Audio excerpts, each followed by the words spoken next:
Today, we're diving into the incredible journey of Joseph, the favored son of Jacob. From his early days as a dreamer with grand visions to becoming a powerful leader in Egypt, Joseph's story is filled with dramatic twists and profound lessons. His journey is a testament to the power of faith and forgiveness, illustrating how trust in God's plan can lead to extraordinary outcomes. Joseph's dreams set off a series of events that not only transformed his own life, but also shaped the destiny of nations. As we explore his captivating story, we'll uncover the mysterious ways in which providence works and how adversity can lead to remarkable achievements. Before we take an in-depth look at how Joseph's resilience and faith guided him through trials and ultimately fulfilled his destiny, make sure to hit that like button, subscribe to Holy Histories if you haven't already, and click the notification bell so you never miss a new episode. Let's jump right in. Joseph was born into a family of great historical significance, the 12th son of Jacob, who is also known as Israel. Jacob himself was a figure of divine encounters, having wrestled with an angel and having had his name changed to Israel, meaning he who struggles with God. This name change would later symbolize the nation of Israel, Jacob's descendants. Joseph's mother, Rachel, was Jacob's favorite wife, and Joseph was the first of her 2 sons, the second being Benjamin.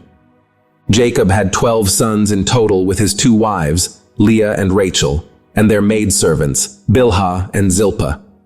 This complex family structure contributed to the tensions and rivalries that would later play out dramatically in Joseph's life. Joseph was born when Jacob was old, and this fact, combined with Rachel's long period of barrenness before his birth, made Joseph especially precious to Jacob. Jacob's love for Joseph was evident and profound. This favoritism was not merely emotional, but was symbolically and materially expressed through the gift of a richly ornamented robe, often described as a coat of many colors. This robe was more than just a piece of clothing. It was a symbol of Jacob's preferential love and a mark of distinction among his brothers. The significance of the colorful coat cannot be overstated. In the ancient Near East, clothing was a significant indicator of one's status and role within a family and society. By giving Joseph this special coat, Jacob was publicly declaring Joseph's unique status and his intentions for him. This act of favoritism did not go unnoticed by Joseph's brothers and contributed to the growing tension within the family. Joseph's relationship with his brothers was strained from early on, largely due to Jacob's overt favoritism. Joseph's behavior and his own actions, which did not endear him to them, compounded the brothers' resentment towards Joseph. Joseph was known to bring bad reports about his brothers to their father. In Genesis chapter 37, verse 2, it is mentioned that Joseph, at 17 years old, was shepherding the flocks with his brothers, and he brought a bad report about them to Jacob. This act of reporting his brothers' misdeeds likely intensified their dislike for him, as it portrayed Joseph as a tattletale and possibly arrogant. The tension escalated further with Joseph's dreams. Joseph had 2 significant dreams that he shared with his family, both of which implied that he would one day rule over them. In the first dream, Joseph and his brothers were binding sheaves of grain in the field, and his sheaf stood upright while the sheaves of his brothers gathered around and bowed down to it. In the second dream, the sun, moon, and 11 stars bowed down to Joseph. These dreams were clear indications of Joseph's future dominance, and when he shared them, it only fueled his brothers' jealousy and anger. The brothers' jealousy and resentment towards Joseph reached a boiling point as these dreams were interpreted as symbols of Joseph's future supremacy. Their feelings are captured poignantly in Genesis chapter 37, verse 8, where the brothers ask, "Do you intend to reign over us? Will you actually rule us?" Their hatred grew not just because of the dreams, but because Joseph seemed to be the favored son destined for greatness, a position they coveted and resented him for. The story continues on how Joseph's brothers took out their deadly revenge on him. It is recorded that the sun was just beginning to cast its golden rays over the land, promising another day of toil and harvest. Jacob's sons, Joseph among them, had gathered for the morning meal. Though the 11 older brothers spoke and laughed, their eyes often flickered with discontent towards Joseph, whose colorful coat, a gift from their father, seemed to glow even brighter in the morning light. Joseph, oblivious to the mounting resentment, recounted his dreams, his eyes sparkling with the naivety of youth. The previous night, Joseph had dreamt again. "Listen," he had said, his voice filled with the wonder of one who believed his dreams to be prophetic. "In my dream, the sun, the moon, and 11 stars were bowing down to me." This declaration, following his earlier dream of their sheaves of grain bowing to his own, was met with cold silence and tightened jaws. Even their father Jacob had rebuked him this time, though gently, asking, "Shall I and your mother and your brothers indeed come to bow ourselves to the earth before you?" The seed of jealousy, once sown, had grown into a tangled vine of bitterness. The brothers' animosity towards Joseph was not born solely from his dreams, but from the favor their father showed him. Joseph was the son of Rachel, Jacob's beloved wife, and he held a special place in their father's heart, a place they all coveted. The brothers' dissatisfaction reached its peak when Jacob sent Joseph to check on them. As they tended to their flocks near Shechem, the brothers plotted their day's work, casting furtive glances towards Joseph, who moved with an air of preoccupation. Seeing him approach from a distance, his colorful coat marking him as a target, the brothers' frustration boiled over into hatred. "Here comes that dreamer," one of them muttered, his words dripping with scorn. "Let's kill him and throw him into one of these pits. We can say that a wild beast devoured him. Then we'll see what becomes of his dreams." Reuben, the eldest, felt a pang of conscience. Though he shared in their jealousy, the thought of shedding their brother's blood was too much to bear. "Let's not take his life," he urged. "Shed no blood. Throw him into this pit here in the wilderness, but do not lay a hand on him." He hoped to return later and rescue Joseph, to bring him back to their father unharmed. The brothers agreed, and as Joseph arrived, his bright eyes and innocent questions only fueled their rage. They seized him, ripping off his coat, the symbol of their father's favoritism, and cast him into a nearby pit. The pit was dry, its walls steep and insurmountable. Joseph's cries echoed as he fell, but his brothers turned a deaf ear to his pleas for mercy. They sat down to eat, the sound of their brother's distress a bitter backdrop to their meal.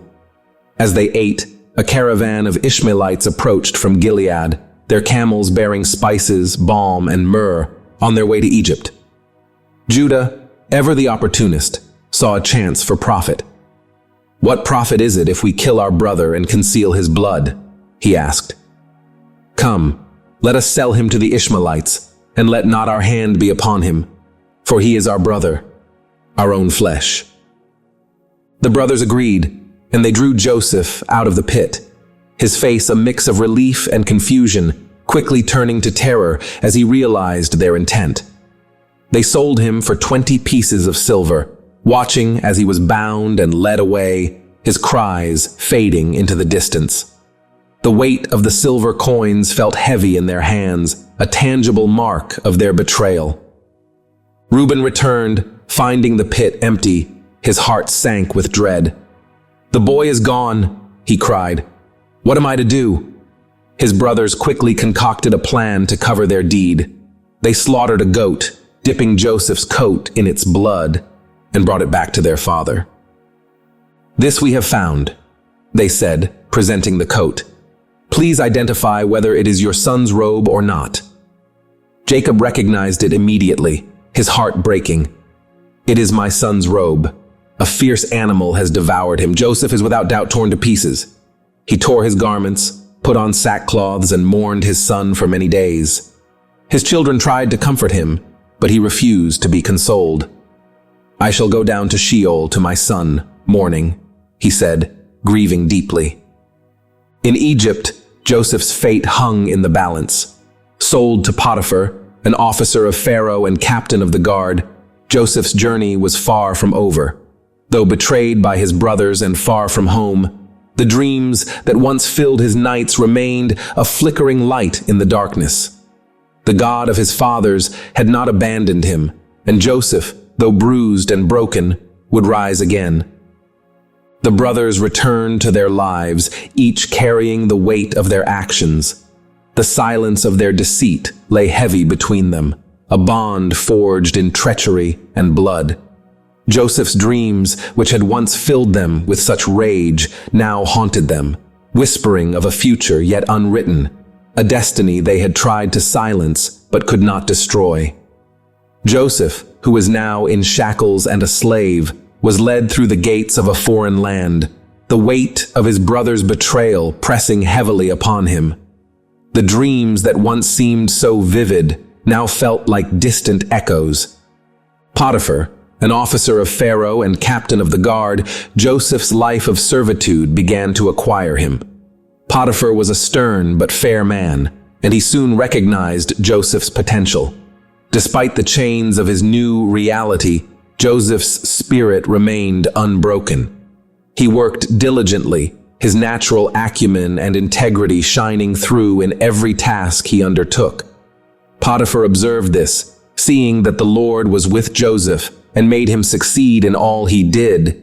He placed him in charge of his household.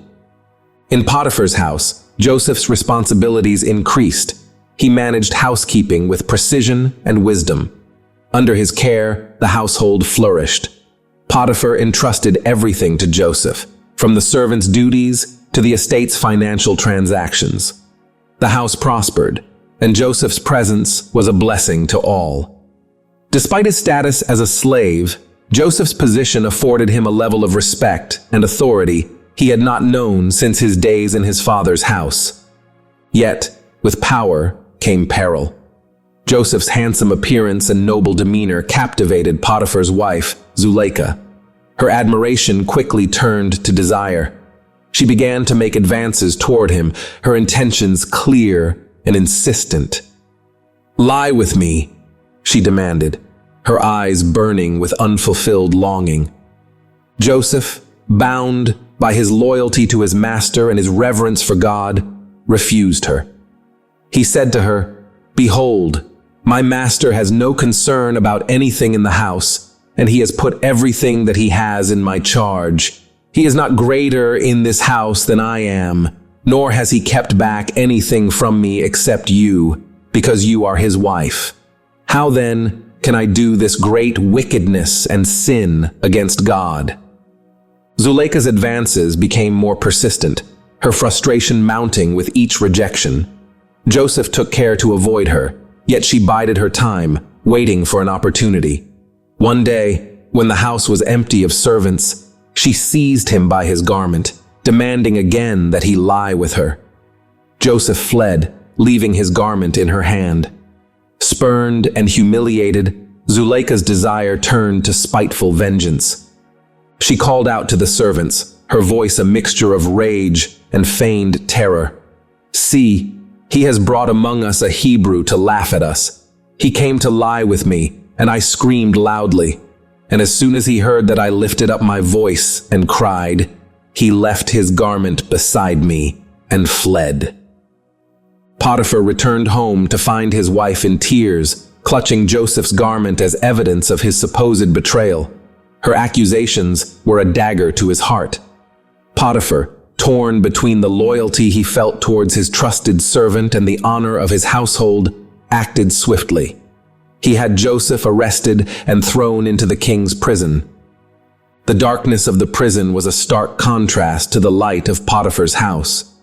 Joseph found himself in chains once more, the weight of his unjust imprisonment heavy upon his soul. Yet, even in the depths of despair, Joseph's faith remained unshaken.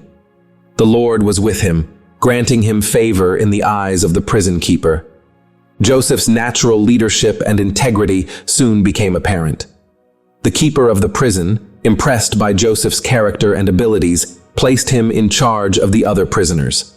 He was entrusted with the daily administration of the prison, and whatever he did, the Lord made it succeed. Among the prisoners were two men who had once served Pharaoh closely, his chief cupbearer and his chief baker. They had offended their master and were cast into the same prison as Joseph. One night, each had a dream that troubled them deeply.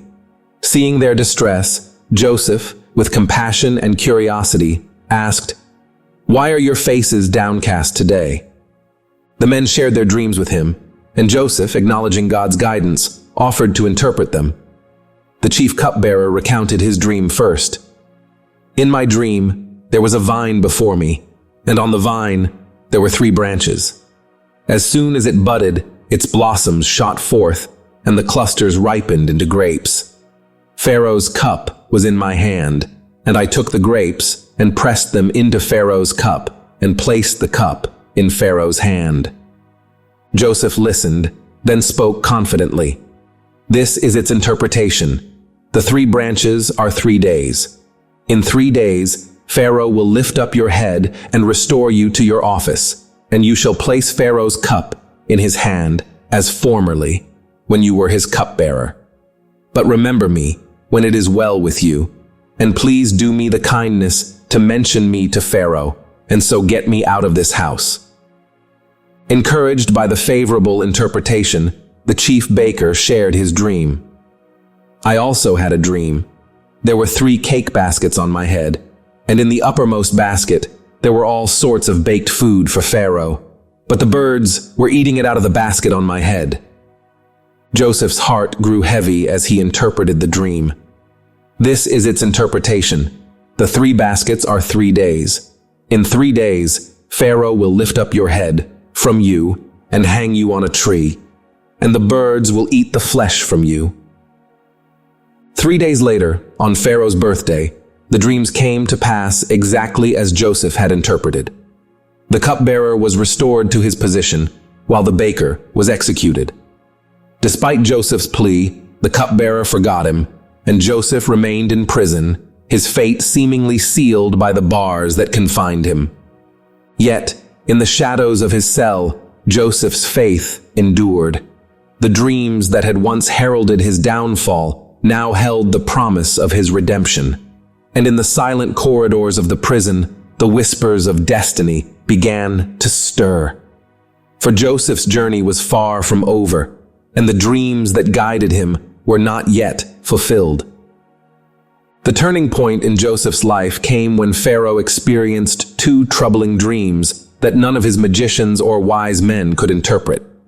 In the first dream, Pharaoh saw 7 healthy cows being devoured by 7 gaunt and ugly cows. In the second dream, he saw 7 healthy ears of grain swallowed by 7 thin and scorched ears. These dreams perplexed Pharaoh and his court, creating a sense of urgency to find their meaning. It was at this moment that the cupbearer remembered Joseph and his gift for interpreting dreams. He informed Pharaoh of Joseph's abilities, and Pharaoh summoned Joseph from prison. Standing before Pharaoh, Joseph made it clear that the ability to interpret dreams was not his own, but a gift from God. He explained that both dreams were essentially the same and conveyed a divine message about the future of Egypt. The 7 healthy cows and 7 healthy ears of grain represented 7 years of great abundance that would come to Egypt. The 7 gaunt cows and the 7 thin ears of grain symbolized 7 years of severe famine that would follow the years of plenty. Joseph advised Pharaoh to take proactive measures during the 7 years of abundance to prepare for the impending famine. He recommended storing surplus grain during the years of plenty to ensure there would be enough food to sustain the country during the famine. Joseph's interpretation and his strategic advice impressed Pharaoh. Recognizing the wisdom and foresight in Joseph's counsel, Pharaoh decided to appoint Joseph to oversee the implementation of this plan. He stated, "Can we find anyone like this man? one in whom is the Spirit of God. Pharaoh then elevated Joseph to the position of vizier, the second in command of Egypt, saying, "You shall be in charge of my palace, and all my people are to submit to your orders. Only with respect to the throne will I be greater than you." Pharaoh gave Joseph his signet ring, fine garments, and a gold chain, symbols of his new authority. Joseph was also given the Egyptian name Zaphanath-Paneah and was married to Asenath, the daughter of Potiphera, priest of On. Thus, Joseph, a Hebrew who had been sold into slavery, became one of the most powerful men in the most powerful nation of the time. Under Joseph's administration, Egypt thrived during the 7 years of abundance. He traveled the country, overseeing grain collection and storage in cities. Joseph ensured that an immense quantity of grain was stored, so much that it was like the sand of the sea, beyond measure. When the 7 years of famine began, the severity of the conditions became evident, affecting not only Egypt, but also the surrounding regions. As the famine spread, people from other lands came to Egypt to buy grain, including Joseph's own brothers, who did not recognize him initially. Joseph's foresight and planning not only saved Egypt, but also enabled it to become a source of aid to neighboring nations. Joseph's brothers traveled to Egypt to buy grain due to the famine in Canaan.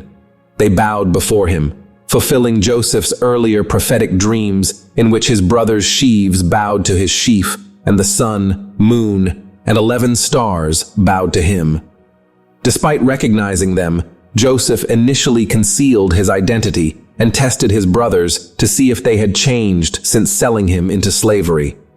After several tests, including planting a silver cup in Benjamin's sack to frame him for theft, Joseph revealed his identity to his brothers in a dramatic and emotional encounter. He forgave them, saying it was God who had sent him to Egypt to preserve their lives. Joseph's faith in divine providence allowed him to see the larger purpose behind his suffering and rise to power. Joseph invited his father Jacob and his entire family to live in Egypt, ensuring their well-being during the remaining years of famine. Pharaoh welcomed Joseph's family and provided them with the fertile land of Goshen, where they could live and prosper. The story of Joseph's dream is a compelling narrative about adversity, perseverance, and ultimate triumph. Joseph's journey from being his father's favored son to a slave and eventually to the governor of Egypt serves as a powerful reminder of the significance of dreams and the resilience required to see them through. Dreams, in the context of Joseph's dream, are not just figments of imagination, but divine revelations of God's plan. They serve as a guiding light, a glimpse into a future ordained by God. In our own lives, dreams often represent our deepest aspirations and the vision we hold for our future. They are the seeds of potential sown in our hearts, waiting to be nurtured and brought to fruition. Joseph's dreams remind us that our aspirations can be divinely inspired and that we should hold on to them with faith, even when faced with opposition. Joseph's dreams were met with jealousy and hatred from his brothers. Their envy led them to plot against him, eventually selling him into slavery. This act of betrayal highlights a crucial aspect of pursuing one's dreams: the presence of opposition. Often, those closest to us may not understand or support our vision. In fact, their jealousy or disbelief can become significant obstacles. For Christians, this aspect of Joseph's dream is particularly relevant. When pursuing God-given dreams, we may encounter resistance from those around us. It is essential to recognize that such opposition is part of the journey. Instead of being deterred, we must remain steadfast, trusting in God's plan and timing. Joseph's life in Egypt was fraught with challenges. As a slave in Potiphar's house, he excelled and earned his master's trust, only to be falsely accused of attempting to seduce Potiphar's wife. This accusation led to his imprisonment, a significant setback in his journey. Yet, even in prison, Joseph remained steadfast and faithful. He used his gift of interpreting dreams to help others, which eventually led to his introduction to Pharaoh. Joseph's unwavering faith and integrity, despite his circumstances, are a testament to the power of steadfastness. He did not let his trials dictate his actions or dampen his spirit. Instead, he continued to trust in God's plan, knowing that his dreams would come to pass in due time. For Christians today, Joseph's perseverance is a powerful lesson. Life is often filled with unexpected challenges and setbacks. Maintaining faith and integrity during these times is crucial. By trusting in God's plan and timing, we can navigate through difficulties, knowing that they are temporary and that our perseverance will ultimately lead to the fulfillment of God's promises. Joseph's rise to power as Egypt's governor is a remarkable turnaround in his story. His ability to interpret Pharaoh's dreams, predicting 7 years of plenty followed by 7 years of famine, earned him a position of great authority. Joseph's administrative skills and wisdom not only saved Egypt, but also his own family, who came to Egypt seeking food during the famine. This part of Joseph's dream emphasizes the certainty of God's promises. Despite the trials and tribulations, God's plan for Joseph's life was fulfilled. His dreams, which seemed improbable during his years of suffering, became a reality. As Christians, this is a powerful reminder of God's faithfulness. No matter how difficult our journey may seem, we can trust that God's promises will come to pass. Our dreams, when aligned with God's will, are destined to be realized. It encourages us to remain faithful and hopeful, even when the path ahead is unclear. If you found this retelling of Joseph's dream insightful or inspiring, please like and comment below. Your feedback helps us understand what resonates with you